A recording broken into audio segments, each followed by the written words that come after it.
This story by Felicia Dumont follows the delightful experience of an officer in the Terran Union who becomes a woman for the sake of diplomacy with an alien world of all women. Now, let's see what happens, shall we? I became a diplomatic officer to help bring about peace between the Terran Union and its galactic neighbors. I wasn't much of a soldier, but I figured I could save a lot of lives through diplomacy. This had always been my dream after I'd experienced firsthand how war could ravage colonies and entire planets, affecting both its populace and the local ecosystems. I wanted to do whatever I could to help put an end to that. Whether it was ensuring that tensions never arose in the first place, or that they were alleviated when they sparked. Even if I could ensure comfortable relations and help promote peace and safety, I would be happy. I knew I couldn't solve everything, especially when I was just the mouthpiece for my government and I could only be in one place at a time. But I was focused on doing my best, no matter which assignment I undertook. But nothing could have prepared me for my assignment to the Noreen, a species of all women, who only let women onto their planet. I admittedly knew very little about the Noreen, since they were relatively far away from the Terran Union. We didn't share any borders with them, or trade routes. They were a people belonging to a single world, but they were interstellar capable. Their society wasn't so much secretive and xenophobic as many reports seem to indicate. They simply had, from what I could tell from the information we had on them, a very strict set of guidelines pertaining to certain things. In their past, they had been subjugated by another species, the Vorsic, who were predominantly male-dominated. They fought long and hard to gain their independence and had been mostly on their own for over 100 years. Due to their rough past, they had set certain laws in their new constitution to ensure that history wouldn't repeat itself. Essentially, any species unable to visit them on their terms wasn't worth negotiating with, which was why they often came off as cold and rigid.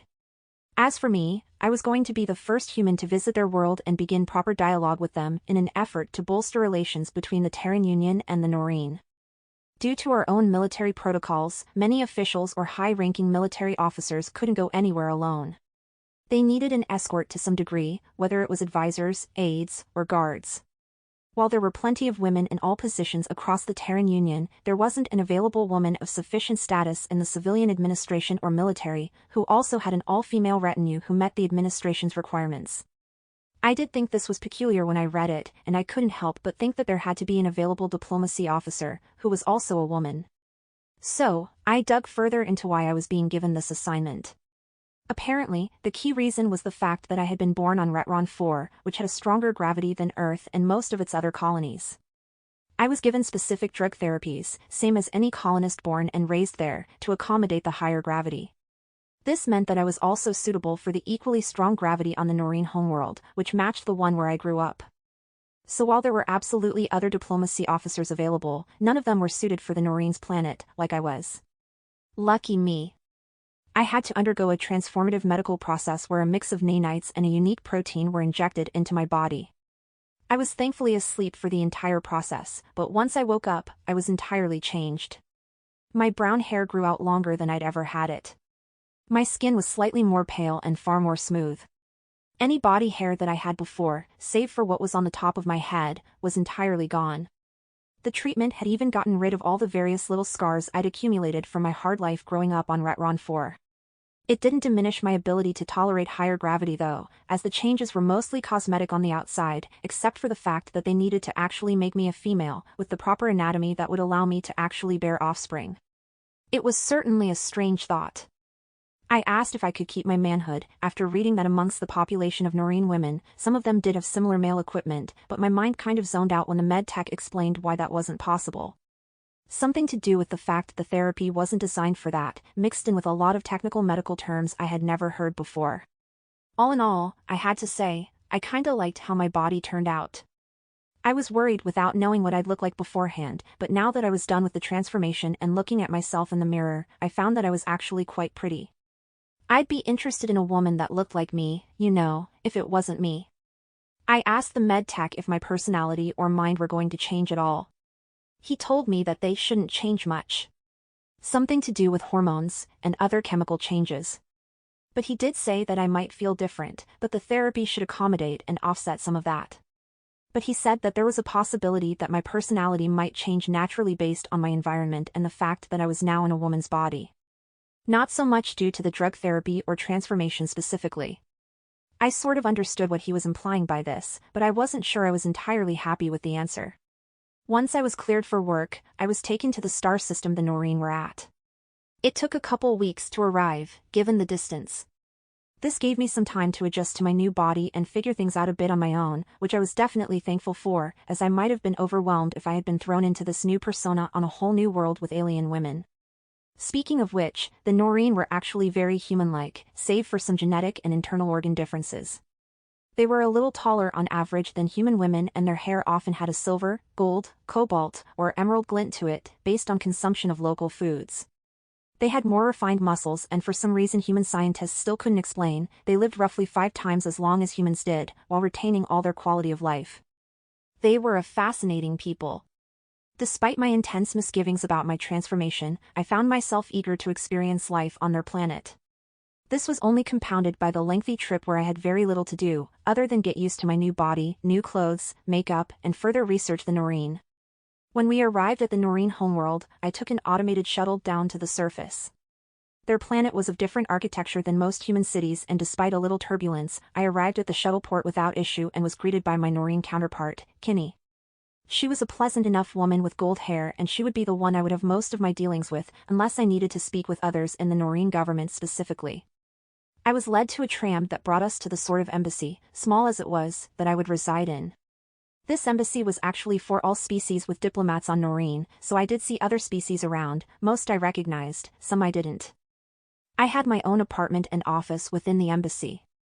They were attached, so I wouldn't have to ever go far to engage in my work, unless I actually had to meet one of the Noreen elsewhere, possibly over a meal or in a particular forum. I had to admit, everything I experienced that first hour and ensuing day really just proved to me that while there were some cultural differences between humans and the Noreen, there certainly didn't seem to be any reason our two peoples couldn't be friends and potentially work together for the betterment of both our peoples. I don't actually know if the Noreen were told that I used to be male, or if my superiors simply didn't feel it relevant to tell them.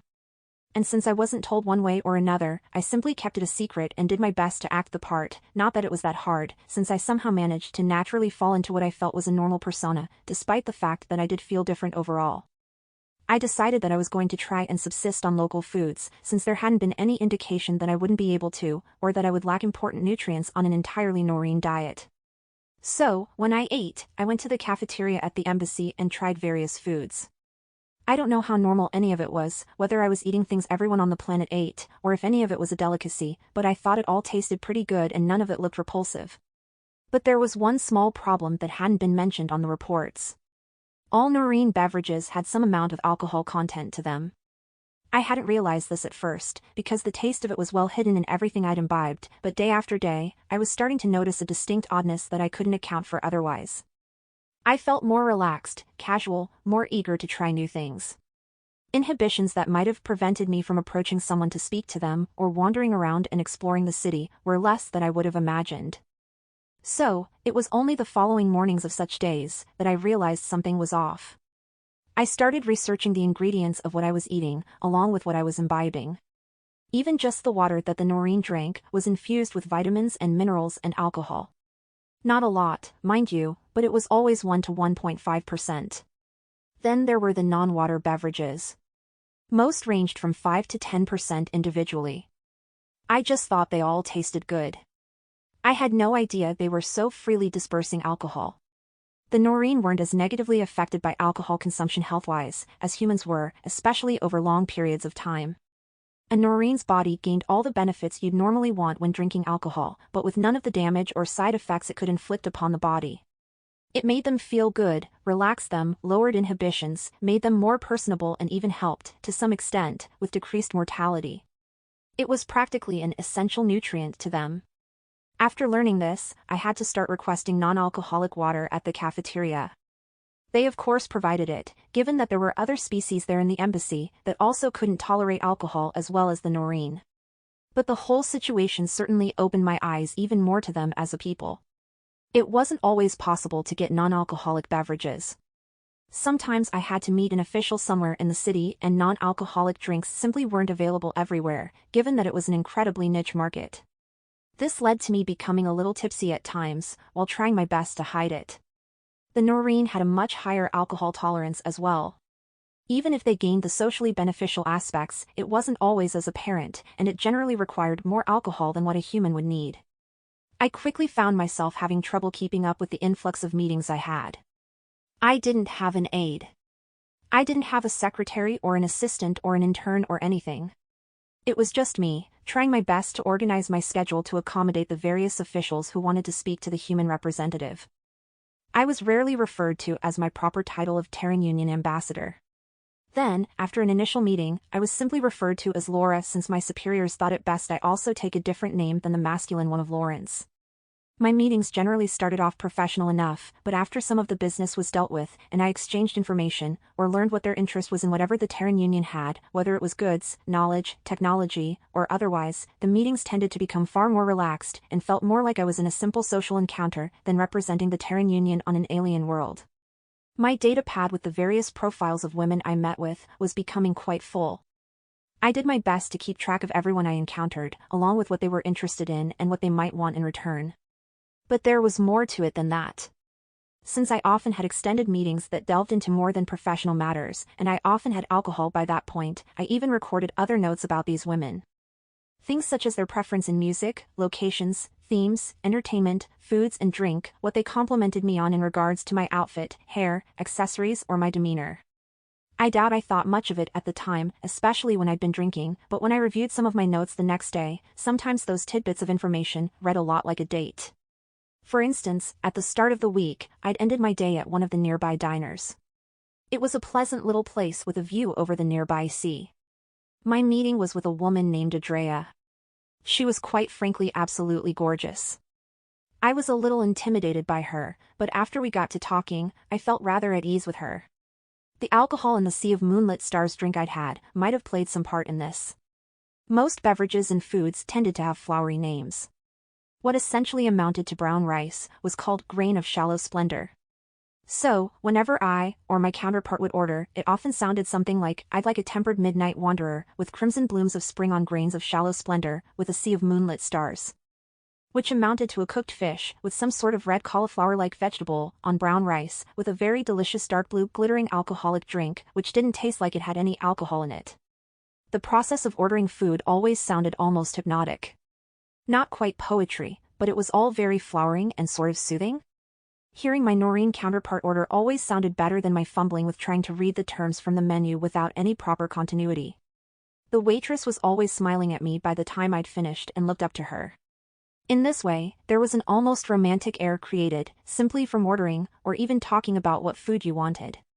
As for my notes, sure, there were the normal things that related to professional matters, but the end of my notes was always where things started to get just as flowery as the ordering process. For my notes on Andrea, I had things like, "She likes my necklace, make sure to wear the one with the red gem in it for her again. She loves the sea, and would like to have our next meeting on one of the boats that circles the harbor, preferably at night under the full moons."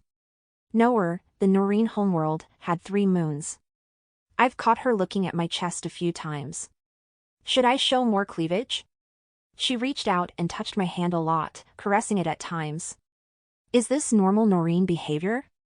She bit her lower lip and looked me over from time to time, usually while I was talking about something. This felt very flirty. She's flirting with me, right? She's totally been flirting with me most of the night, right? She expressed multiple times that we should see each other again, but made no mention of it being under a professional capacity. At first, I thought my meeting with Andrea was simply an outlier. A Noreen woman taking an interest in a human one. Even if I hadn't always been a woman. It wasn't as if they would know, either. But while my initial couple weeks of meetings were relatively tame, the meeting with Andrea became the standard soon after, with a noticeable increase in meetings. I found that I had to tell the aides and secretaries of various officials or otherwise that my schedule was full for the next month, and even then, I was still asked when I could meet, regardless of how long it would take. While none of these women seemed to be in any hurry, they were all adamant about ensuring a meeting. The curious part of it was that none of my meetings were life-changing, in any way. They were ordinary things. Trade negotiations, exchanges of information, and other simple things. It was refreshing to not have to negotiate border disputes, or sit across from someone who was actively engaged with the Terran Union's military, and I certainly didn't feel as if my talents were being wasted, but I'd never been so popular. Even when things were dire on other assignments and I became busy with many meetings, those meetings were usually very stressful. Now, I was simply very busy but in the most relaxed way I'd ever been. The only true stress I had was over my own inability to fit meetings in sooner.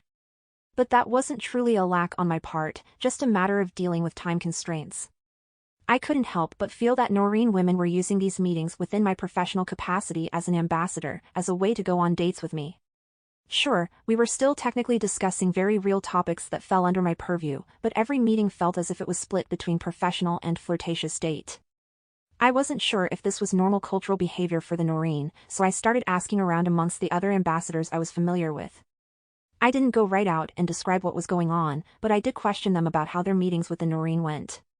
If there were any cultural discrepancies or otherwise. I started with the Monthu ambassador, whose culture was very similar to humans. Her experience with the Noreen seemed to be very much professional only. Her meetings were shorter, more infrequent, very businesslike and without any particular discrepancy compared to her past work on other worlds. Some simple inquiries with other ambassadors all revealed the same thing. Obviously, I couldn't help but feel as if I was being singled out for some reason, and it wasn't just because I was the new ambassador either. With my newfound insight as to what most, if not all, of the Noreen women who wanted to meet with me were truly after, I found that I actually started making extra effort to look nice. In my ensuing meetings, I decided to lean into this expectation, this vibe that I was getting from my counterparts. In response, I was met with even more flirtation and a bit more touching and closeness, with an eager attitude towards setting up future meetings.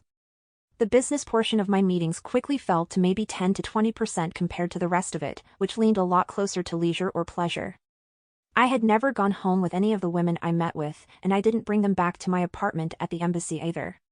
In fact, despite the intense flirtation from them, there wasn't actually any attempt on their part to push things beyond what was already happening.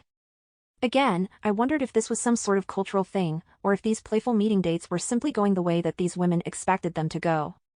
Then again, I had yet to meet with any one person for a second time. Maybe things were only supposed to progress on the second meeting? It was going to be 24 days until I'd have my first follow-up meeting, since my schedule was so packed. There came a day when I was set to meet with a Noreen woman at a cozy little establishment nearby. It was reminiscent of a lounge bar, but it also had food. This was one of the rare occasions that I actually arrived prior to my contact. I was sipping sparingly on my Ether's Magenta Passion, which I don't think was too high in alcohol content, but it sure did taste refreshing. "I'm so sorry, I was held up with prior work," came a lovely voice from over my shoulder. I turned my head and saw the silver-haired woman cross the last few feet toward the small two-person table we had reserved. "Oh, it's quite all right," I said with a gentle smile. I'd become quite used to my feminine voice in my time as a woman, and it no longer felt like it wasn't my voice. It was simply mine, as if it always had been. "I haven't been waiting long. Just enjoying more of your people's delicious beverages." Trina sat across from me, wearing attire that was more militaristic, to a degree, than most of the women I met with. It was made of black material which was almost like a matte plastic in some areas, but moved easily like cloth. In others, it was like a mesh, predominantly around her hips and thighs, draping a bit in front of her like a narrow skirt. Her shoulders and arms were adorned in silvery metallic segments, which I recognized as being symbolic to her status in the Noreen's military. She was essentially the rank of a colonel, as compared to our own military. Our conversation opened up simply enough. She was curious about Terran Union military drills, and we discussed the potential for a war game of sorts between our two militaries. It was something the Terran Union wanted me to discuss with the Noreen, despite the fact that I wasn't too knowledgeable when it came to the military itself. All I'd known were the problems it caused, like on my own world. The Noreen military was quite inferior in number and power to the Terran Union, so there was no reason for them to be afraid of the Noreen, especially given their distance. What my superiors really wanted was a bit of a peace deal, along with military cooperation, so that the Terran Union could work with the Noreen and share intel and maneuvers, so that the Noreen would be a bit of a proxy of the Terran Union itself, without actually being part of it. There was quite a lot to work out, and my part was simply to get the ball rolling. During our discussion, Trina transferred me a roster that I then perused on my data pad. It was a list of 12 profiles for different Noreen women who had all, for one reason or another, become criminals and fled nowhere and whose whereabouts were unknown. I was supposed to forward this to my superiors and have it added to our own criminal database, as the beginning of our cooperation on criminal justice. Apparently, the military handled such matters when it came to the Noreen. While I was perusing the profiles, I realized that there was a symbol that I'd seen before, which I assumed meant citizen or something. I honestly hadn't thought to ask about it, since I'd never seen a different symbol in its place until reviewing this list of criminals. I held up my data pad and showed it to Trina and said, "What does this symbol represent?" referring first to the new symbol I hadn't seen before. She looked at it, smiled politely and said, "That simply indicates that she is able to bear a child." I blinked a couple times, and then scrolled down the list and pointed to the other symbol I was used to seeing. "So that means this symbol refers to that she is able to fertilize," Trina said simply enough. The two symbols were implemented by the Vorsic during their occupation of our world, and while some viewed the designations as a symbol of our oppressors, many found it useful as our culture shifted and dating became more of a casual affair. "Oh, I see. Thank you for clarifying that for me," I said, thinking on the cultural aspects of it. But even as she explained the meaning behind it, I couldn't help but turn the data pad back toward me as I started pulling up the list of women I had previously been in contact with. There was Kinney, who I met first. She was childbearing capable. But other than her, my entire list of contacts, every single profile, bore the symbol for women who were able to fertilize. When I arrived at the most recent profile on the list, the one for Trina, the woman seated right across from me, I saw that she too had the same mark. When I looked back at her, she was taking a sip of her drink. I couldn't help but imagine her, sitting there with what loomed unseen between her legs, just beneath that narrow mesh skirt of hers. I took a drink to calm my wandering thoughts, wondering why nearly all the women I met with were all endowed. The population of women who could fertilize was roughly 30% compared to the 70% of women being able to bear children. It certainly seemed like such an unusual coincidence. But the more I thought about it, and the more the silence lingered between Trina and I realized if I wanted an answer, I only had to ask. After all, Trina had requested the meeting. "Would you happen to have any insight?" I began to speak, as my drink now sat on the table, nearly empty. "As to why all the Noreen women I meet with, or at least, the ones who've requested meetings with me are all fertilizing capable?" I asked, feeling a bit odd having to phrase it that way, but she hadn't divulged any simple term for the symbol, and perhaps there wasn't one. I watched as Trina's soft lips curled into a bigger smile. She set her drink down and clasped her hands together in front of her, as she leaned forward a little. Her eyes stared right into mine as she said, "Is that how it's been?" but didn't give me much time to respond to that. "I suppose, if all your other meetings have been with women like myself, then they probably had the same curiosity I do." "Which is?" I asked after a brief moment of silence. She smiled some more and looked me over. "What would it be like to have intimate relations with a pretty human woman?" She leaned back just a little. I would have thought it obvious. I can't imagine Noreen culture is so obscure that our casual dating and hookup tendencies would go unnoticed. I swallowed dryly, then reached for my drink, only to find it empty by that point. Having noticed this, Trina eased her own across the tabletop toward me. "Here, try some of mine. I'm sure you'll enjoy it," she said. With a meek smile, I nodded. "Thanks," I said as I brought the glass to my lips and tasted the fruity floral mix of sweetness with robust undertones. I wasn't sure how much alcohol was in the drink she ordered, but I had felt quite parched in the moment. I set it back down and said, admittedly, I'd begun to notice a certain demeanor from Noreen women. I just spoke to the other ambassadors and I bit my lower lip a moment, trying to collect my thoughts, until finally looking back up at Trina and saying, "But none of the Noreen I met with tried to take things further?" I assumed they wouldn't, given the professional nature of our meetings, but the professional side of my meetings has been pretty light compared to the rather leisure-like way that the meetings tended to end up. Even though I was surely slightly more tipsy than I might have wanted to be in that moment, I did my best to retain some decorum while discussing quite an embarrassing topic, at least to me. But it seemed that the Noreen were just very casual. "Interesting," Trina said, with a slight tilt of her head. "Well, you see in Noreen culture, if someone is interested in another woman, they set a date, which both of them agree to. Then, it's up to the woman who accepted the offer of a date to display intent to push it beyond one. I also assumed you would have picked up on this as well by now. But since you haven't, I take it that none of your meetings with my people have progressed beyond simple meetings, dinners, or drinks?" I nodded a little and said, "That's right. So you're saying that it's on me to progress them? But these are professional meetings. It's not very normal, or even generally accepted to do something like that in my culture." It doesn't happen at all, in human society? Trina asked. Well, I think it does. I mean, I'm sure it does. It's just usually frowned upon, because it's generally a pressured thing. Trina looked at me thoughtfully for a moment then said, well, there's no pressure when nothing happens, unless you want it to happen. So in this regard, I would be inclined to say that our culture is better, for both parties, in this situation. I thought on it a moment, then said, but you still specifically set up this meeting with me, not just to discuss diplomatic relations with the Terran Union, right? Again, Trina smiled brightly. Absolutely. If you hadn't been as attractive as you are, I'm sure the meeting would have been a simple formal affair. But, since you're a beautiful woman that I and apparently many other Noreen are drawn to, well, you are, on our world, where our culture takes priority. Hearing her say this, knowing she was being sincere just as all my previous encounters had been sincere with the same intent that I completely didn't realize at the time. It was just so much to take in. I'd never been on the receiving end of such attention before, when I was a guy. But this? As a woman, with apparently quite a few fans on an alien world with so many beautiful women? I just didn't know what to do with these emotions and feelings.